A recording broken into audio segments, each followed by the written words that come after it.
On this episode of Back to the Basics, the Pinckney and the Cook family come together for a tradition that we've been doing for years. Hog butchering. Hello everyone, welcome to the very first Back to the Basics butchering episode. I'm Gabriel Cook, your host. In this video, it's been asked by a couple of people to get done, or when's it getting done. We saw various Facebook posts about it, Facebook Lives, but finally we have put it together in good sequence, and I think we're ready to show it to you guys now. In this episode, you're going to see how we do mainly hog butchering. This isn't any beef or chicken or fish. All that stuff will be done and uploaded later in the season, but we will have that done. This is mainly our hog butchering video. We've had this requested multiple times. People try our bacon, our sausage, our hams, whatever it may be, and it's actually a relatively interesting story in my opinion. A lot of people don't understand where we get our stuff.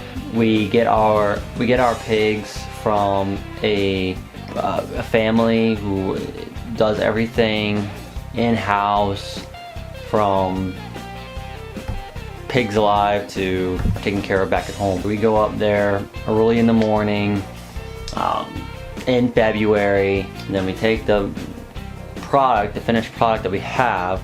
It's mostly finished. We just gotta do like the trimming and stuff, and trimming, the seasoning, all sorts of stuff like that. And you're gonna see all that in this video today. So stay tuned and let's get started.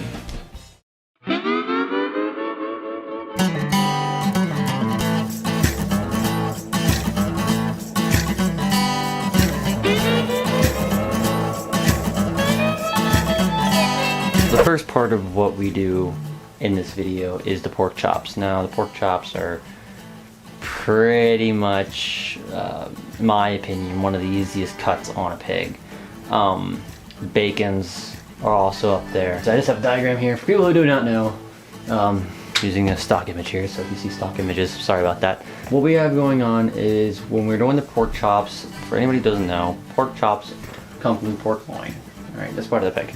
Okay? I don't know if you can see that pretty well, but that's what it is. Pork loin is pork chops. Not just pork chops come from the pork loin. Pork loin also provides us with the pork roast. Fairly certain we did Canadian bacon from the pork loin itself. I'm not 100% sure where we got our Canadian bacon from. I think Dad did do pork loin. That's where I would have done it from. Normally, if you do stuff like that, that's the pork loin. Okay, you're gonna get your pork roast, you're gonna get your pork chops from the pork loin. After we get it from the hog and we take it down here to our house where we're doing the butchering in the pole building, we are getting rid of the excess fat. As you saw Dad in the video, he's cutting off excess fat. Be very careful with that because we talk about that a little bit in the video. We're cutting boneless chops. So this is Mike's loin. We decided to go boneless chops on this. So I trimmed it out. I didn't trim all the fat off the back, which while we're here we'll do that. Go ahead and do this now so you can see that process. I'm just going to trim some of this off. Not all of it, just like this bigger stuff. Fat's where the flavor is, so don't get rid of all your fat. Now, chops will always go from a little bit smaller to a little bit larger because this is how the pig lays out, or any animal. So, anyway, so Mike likes about 3/4 inch chop, something like that. So for me, it's about the width of one of my fingers. So I just come down here, set my knife, and cut straight. Try not to do a lot of sawing motion. Just kind of go through and draw your knife through. Keep it constant.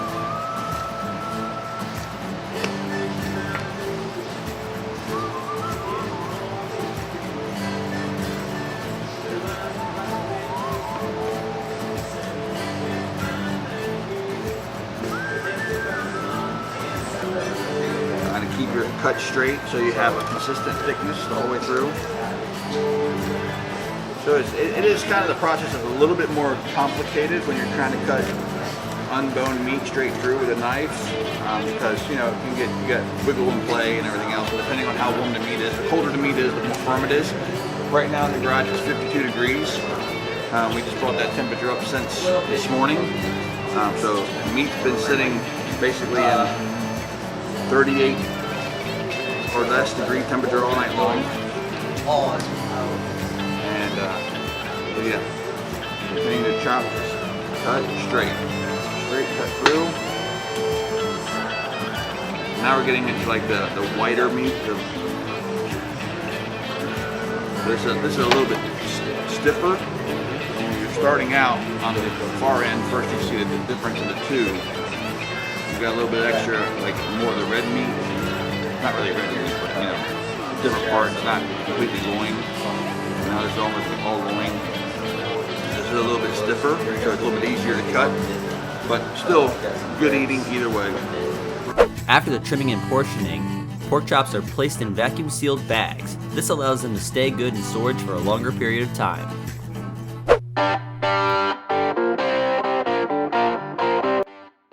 Going on to the next segment, we're going to talk about ribs. Ribs, also fairly easy. Well, I should say they're simple, not easy. Ribs can cause a bit of a problem, as we see Don actually cuts his finger using a saw. Yeah. Jumped right across the back of my finger. Luckily, my nail, I think, stopped the major damage. Yeah, it can be very dangerous if you don't know what you're doing or you don't have a stable structure.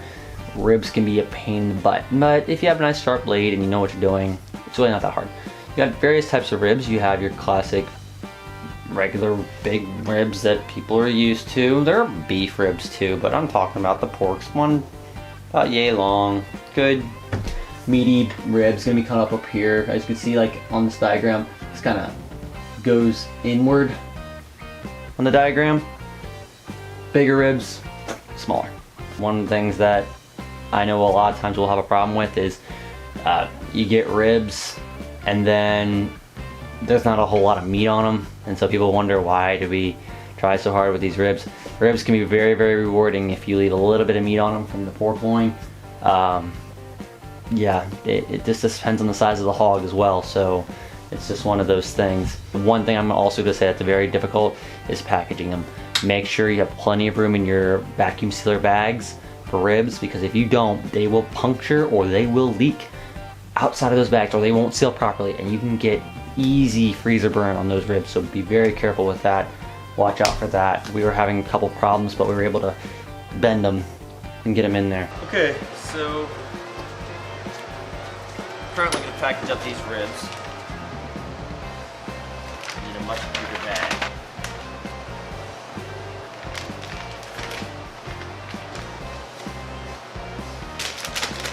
Alright. So, then we're going to vacuum seal it.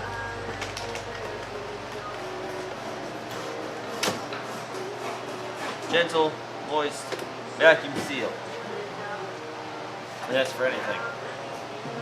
Like, whatever packaging. Ribs, pork chops, baby back ribs, especially roasts.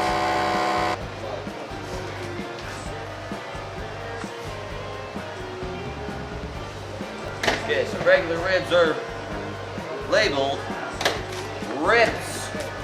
Just ribs. I don't think you can see that, but it says ribs. I want to make that clear. Everybody says go get the baby backs and grab those, they're wrong. The process of packaging ribs is simple. Either fold or stack them on top of each other, place them inside of the vacuum seal bags, and make sure you have plenty of room so that way they do not puncture or leak through the seal of the bag. Then you label and you place them in the freezer and you're good to go.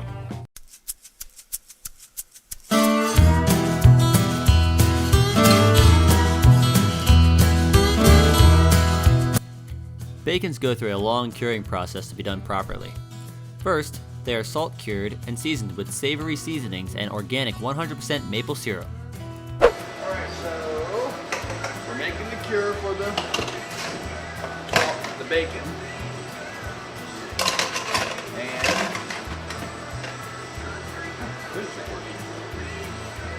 basically we're making our mix. And our mix consists of saltpeter is our curing agent. We use saltpeter because it's natural and it's really hard to get a hold of anymore. We don't use any pink salt. It's like we're doing a cooking show. I'm just trying to open this bag the whole way up and dump it into this bowl so I have, and I'll scoop out the bowl and just make my life a lot easier.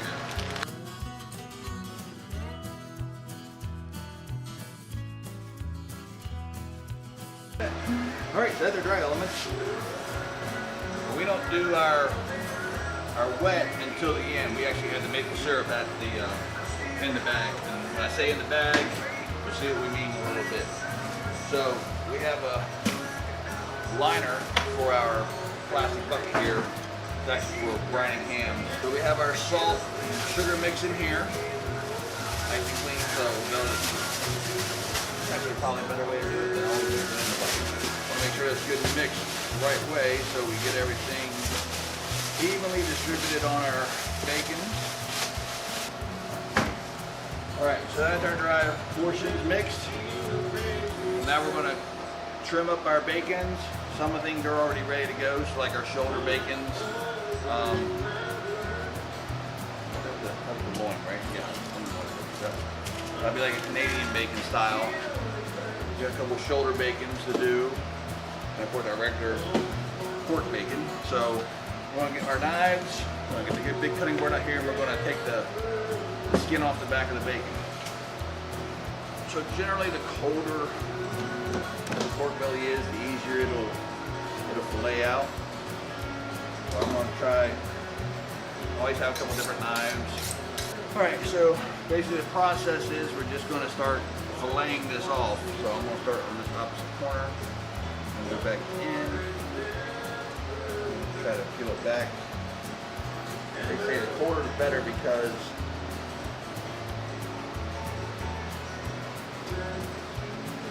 you want to get the skin off, but you don't want to take all your fat away.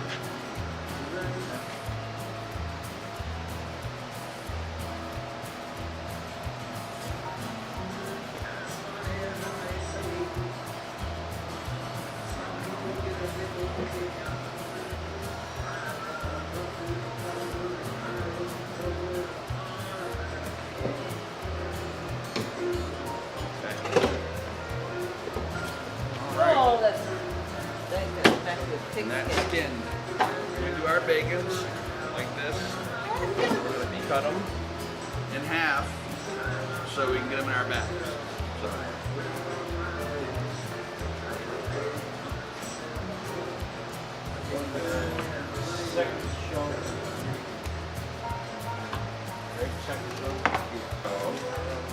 Fold the bag back, hold the bag open. First we'll put the bacon in there. Okay. And then we'll add our ingredients. So we don't normally just go that. Okay. So I usually start with 1 scoop per bag until we get everybody done. But we know we have bigger bacon. That's one of those scoops I have. These are all the bags that are baconed and got their sugar inside of them for the most part, except for one underlying thing, which is the maple syrup.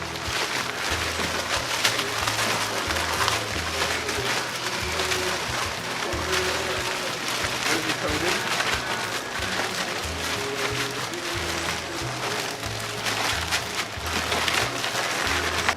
Now what we're going to do is we're going to add our maple syrup. That's just all up front. Drink about a gallon. It's expensive. What's that, about 20 bucks? Right there, $21. Yeah. Basically the same thing, right? Yeah, it's You basically just pour it in. we're going to pour it in, and we're going to start with probably like a half cup per bag.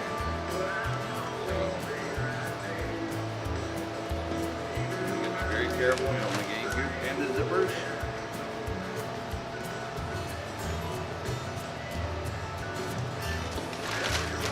Zip it up quick. They don't get any salt or anything up in there.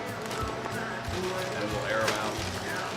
But squishy, squishy, squishy around.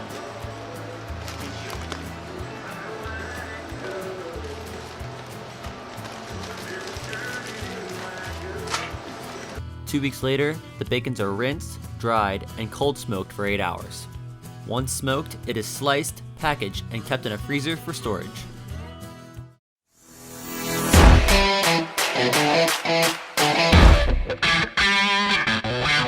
Sausage, and I'm gonna tell you, on the pig, where does sausage come from? You can pretty much get sausage from anywhere on the pig. It doesn't really matter where sausage is gonna come from. Mostly sausage is meat that people don't want to have as a cut. So like, oh, I don't want pork roast. Then we'll just make it into sausage. Most people won't use the belly because they want bacon. Most people won't use the loin because they want pork chops. You can really get sausage from just about anywhere on the pig. Anything can be turned into sausage because all sausage really is seasoned ground pork meat. Okay, so now that we have officially got done cutting everything and packaging almost everything, we're going to start doing the sausage process with the scrap meats that we had left over. We got a whole big bowl of this stuff. We're going to start grinding it down and putting it in this bucket down here. As I will let you see. Kind of loud in here. Right there is the bucket, got the grinder, and of course the meat. Now we're just going to grind it up, put it in this container, and then we'll add it to the meat later.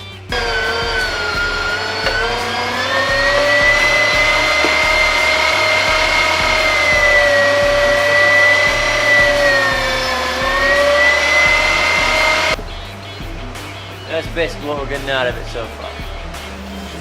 Come a little closer. All sausage meat. Then we'll take that and add it to the rest of the sausage meat we have over yonder, and we'll season it then afterwards.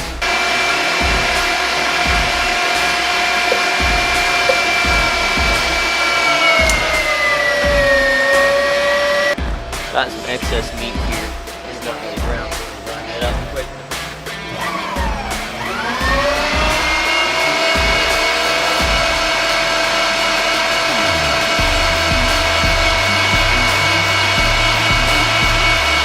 Once the meat is ground, we mix in our dry ingredients containing pepper, sage, and smoked salt.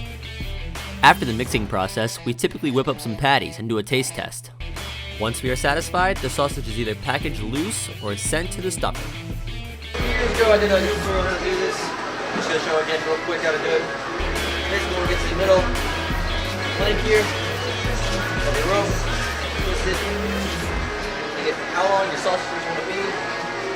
And approximately that long, how we have to do it.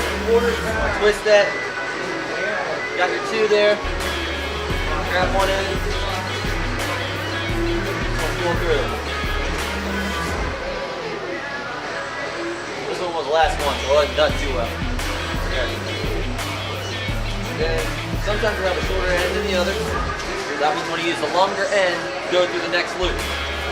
When I go to make the next one, I can fold it down, make it the same size, pinch,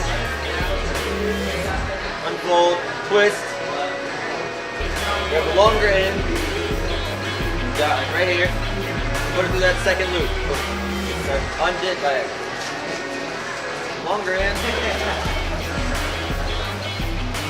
right to that loop. You just want to do that until it gets to the whole end.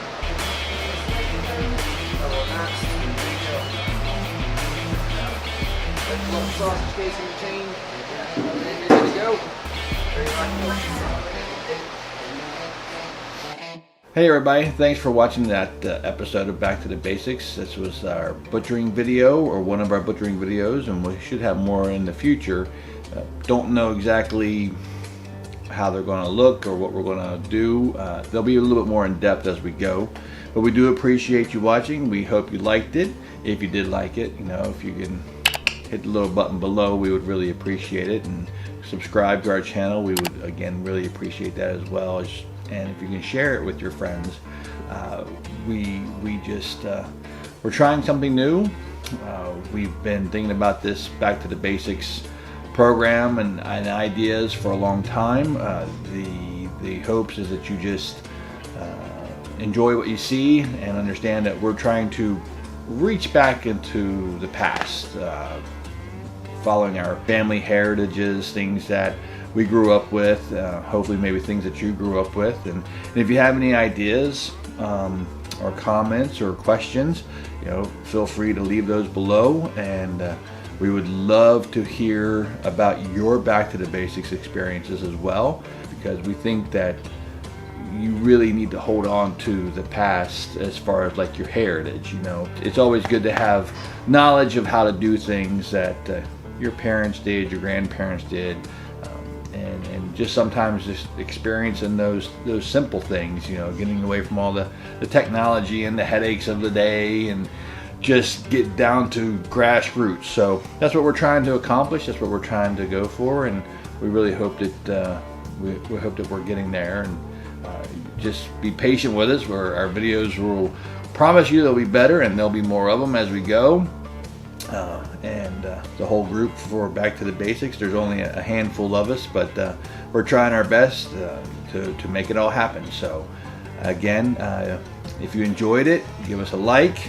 Visit our website, www.bac2thebasics.com. It's on my hat right there. We'll leave a link below as well. You can visit our store. We have some merchandise that we have available. Some of our t-shirts and hats. You know, we have different things that we're working on, different ideas, trying to get available for people to be able to buy. In this video, you see several people. Of course, I wanted to say thank you to those people. The one guy you see working with me all the time is Mike Pinckney. He's just been my best friend forever. Something like 20 plus years, I think we've been friends. And his wife and I think his daughter you see, and you actually see two of my sons on the video. The youngest one, of course, he's the guy who actually introduced this video. He introduced the last video. He also does all the editing. So Gabe does a really good job. He's learning, and we appreciate everything he's doing there. All right, my other son, my middle son's in the video just for a brief moment of time. I think he's the woolly booger guy with the beard going on. So just appreciate everybody who took time to help us work on the butchering. It does take a lot. I will be quite honest with you people. You know, it's an effort, and it's a team effort, it's a group effort, and you know, that's why we're doing these videos, to show people, you know, also it's not just something you do off the cuff. It takes some time. You have to put some effort into it, but it's very, very rewarding. Your product is 1,000 times better than what you can buy at a store. And you know what's in your product. You put it there. You physically made it happen. So a lot of pride goes into those types of things. So again, just want to say thanks to everybody who helped us get this video together. And you know, if you have any questions, please feel free to ask us. We will have more videos on butchering. We will get more in depth next season. We will have more hogs we're going to do next season, and probably some beef. So you know, we're planning on doing quite a bit, and I apologize for the audio on my side during the butchering. I know some of us probably was a little quiet. That was mostly my fault. I was talking to Gabe. He's the producer, editor, whatever. I had music playing in the background. I probably shouldn't have. I was just jamming, doing my normal thing. So you know, so I apologize if the quality of the sound and stuff is not 100% where it should be, and if some of the details that you might have aren't in there. It's just, it gets to be a madhouse. We start producing and processing meat, and we gotta we got to turn and burn, and a lot of times we don't catch the footage we want. Again, we appreciate you joining us. We appreciate you tuning in. We appreciate your positive comments. We appreciate the criticisms as well. So we don't grow unless we know what we can do to get better. Please check out our website. Please check out our e-commerce page, because we do have some items for sale on there. T-shirts are on there. We got some hats going to be listed on there soon. We have some other items that we're trying to work out details on. Maybe some cutlery. We want to do some testing on things before we want to sell them, to make sure it's something we actually believe in. Yeah, we really just do appreciate you, coming in and joining us here. So just thank you for your time, and stay tuned. We're coming back.